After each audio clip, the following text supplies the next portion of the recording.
সেই জন্য প্রণাম করব। কি রস? না ব্রজের উন্নত উজ্জ্বল রস,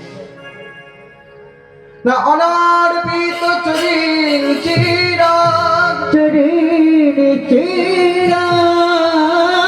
করুণায় অবতীর্ণ কল,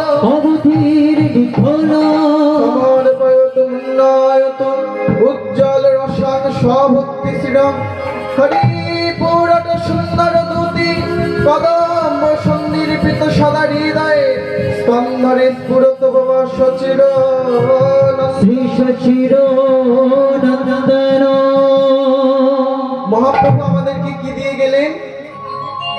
না ব্রজের উন্নত উজ্জ্বল রস। ব্রজের উন্নত উজ্জ্বল রস কি সেই বস্তু? না চারি যুগের জীব যে ধন, যে নাম, যে প্রেম কখনো কেউ পায় নাই, সেই নামই নিয়ে আসবে।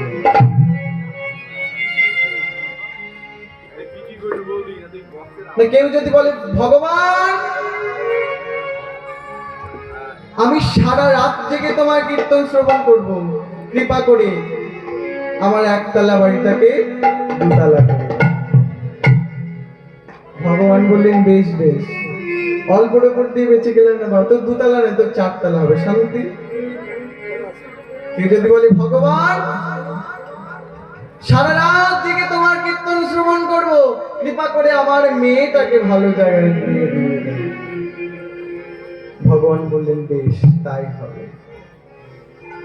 আবার কেউ যদি বলে ভগবান সারা রাত জেগে তোমার নাম শুনবো, কৃপা করে মায়ার সংসার হতে উদ্ধার করে দাও, বাপরে বাপ। আবার এটাও চাস?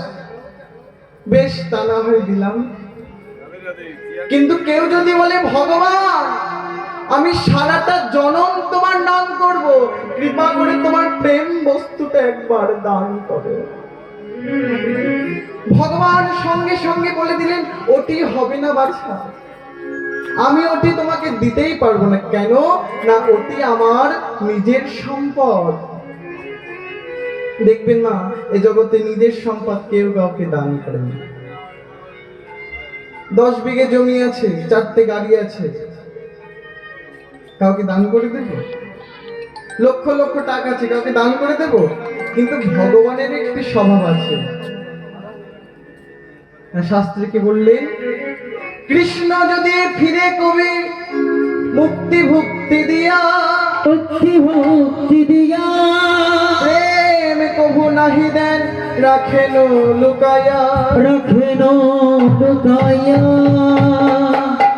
কৃষ্ণ যদি ফিরে কবু ভক্তি মুক্তি দিয়া, প্রেম কবু নাহি দেন রাখেন লুকায়া। ভগবানের কাছে যা চাইবেন ভগবান তাই দেবে, কিন্তু ভগবানের প্রেম বস্তু দেবে না। কি প্রেম?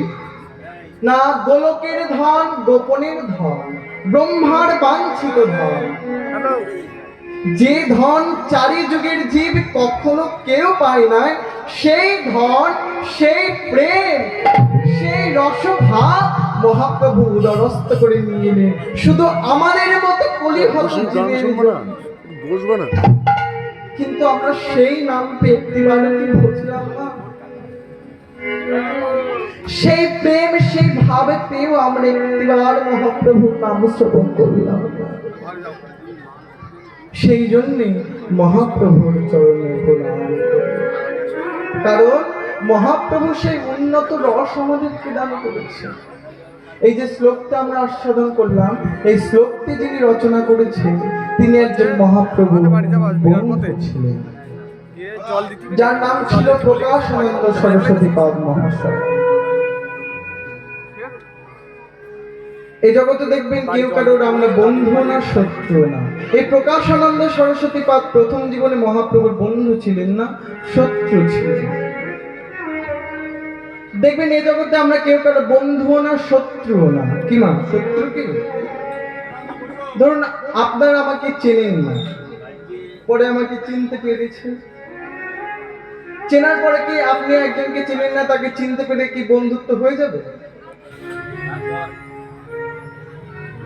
যদি আপনি চিনতে পেরে আপনার মতের সাথে তার মতের মিল হয় তবেই সে বন্ধু, আর যদি মতের মিল না হয় তবে সে শত্রু।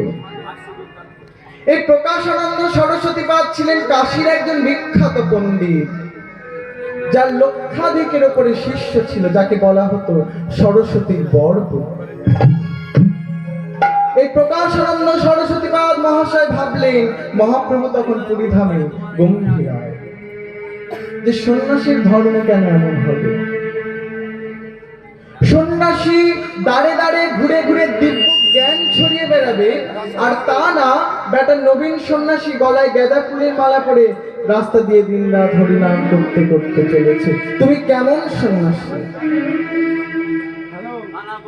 কিন্তু মহাপ্রভুর সামনাসামনি বসে একটার পর একটা শ্লোকের বর্ণনা শুনতে শুনতে একটা সময় আছাড় খেয়ে পড়েছিলেন মহাপ্রভুর চরণ তলে,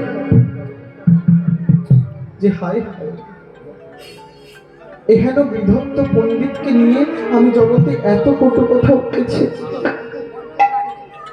মহাপ্রভু তুললেন, ওঠো প্রকাশানন্দ,